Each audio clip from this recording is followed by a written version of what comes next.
Ontem eu inventei de jogar e quando eu entrei no jogo eu desanimei.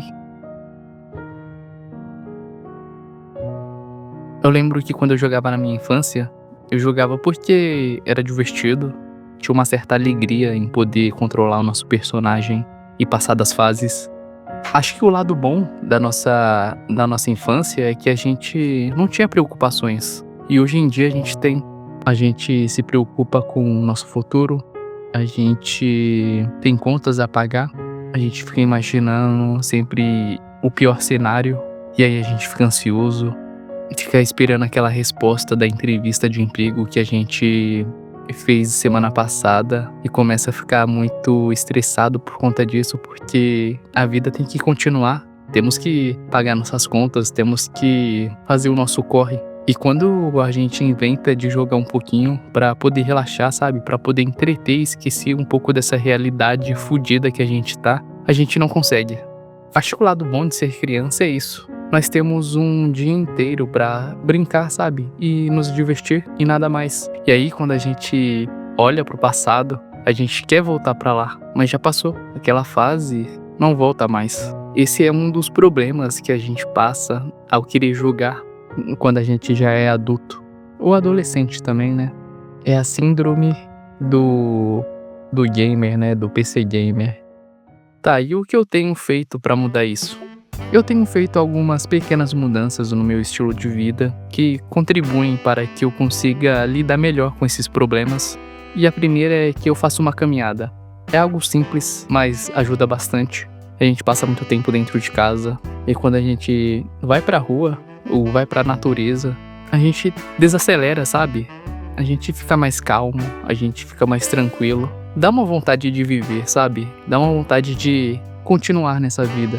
Então, quando eu faço uma caminhada, eu sinto um alívio muito grande porque eu saio da minha casa, onde é um ambiente na qual eu estimulo muito os meus pensamentos negativos em relação ao meu futuro. Outra coisa é praticar esporte.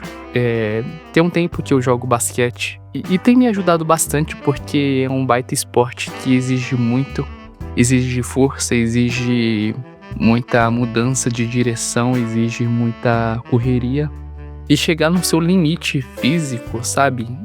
Isso ajuda também você a entender melhor sobre o seu corpo e sobre quem você é. E quanto mais eu canso de jogar basquete, mais eu quero jogar. Isso que é um engraçado. Eu chego em casa todo dolorido, com o joelho fudido, mas no outro dia eu já estou disposto a ir pra quadra de novo e jogar mais uma vez. Outra solução que eu encontrei também é agradecer mais. Então eu vejo todas as minhas conquistas que eu tenho até agora e não menosprezo elas, porque quando a gente compra algo que a gente tanto queria, a gente meio que fica desapegado em relação a ele, sabe? É tipo comprar um videogame que a gente tanto queria, mas quando a gente tem ele, a gente não quer mais saber, a gente não se importa tanto quanto antes. Isso se resume numa frase que você já sabe qual é: a ânsia de ter e o tédio de possuir. Tá, e por último, é fazer uma lista de tarefas. Isso ajuda bastante pra organizar o seu dia, então antes de você ir dormir, faça uma lista do que você tem que fazer no dia seguinte. E quando você acordar, você já sabe o que fazer. Porque quando você tenta entender o que você tem que fazer no dia de hoje, e você percebe que são tantas coisas, que isso acaba te desestimulando para ir à ação. Então, fazer uma lista de tarefas tem me auxiliado na construção das minhas ideias, na construção da minha organização e da minha produtividade. E essas foram algumas coisinhas que eu fiz para poder diminuir aquela sensação de estresse, ansiedade e preocupação com o meu futuro. E quando eu volto a jogar novamente, depois de ter feito alguma dessas tarefas, me ajuda bastante. Então, esse é um vídeo curto e obrigado por assistir.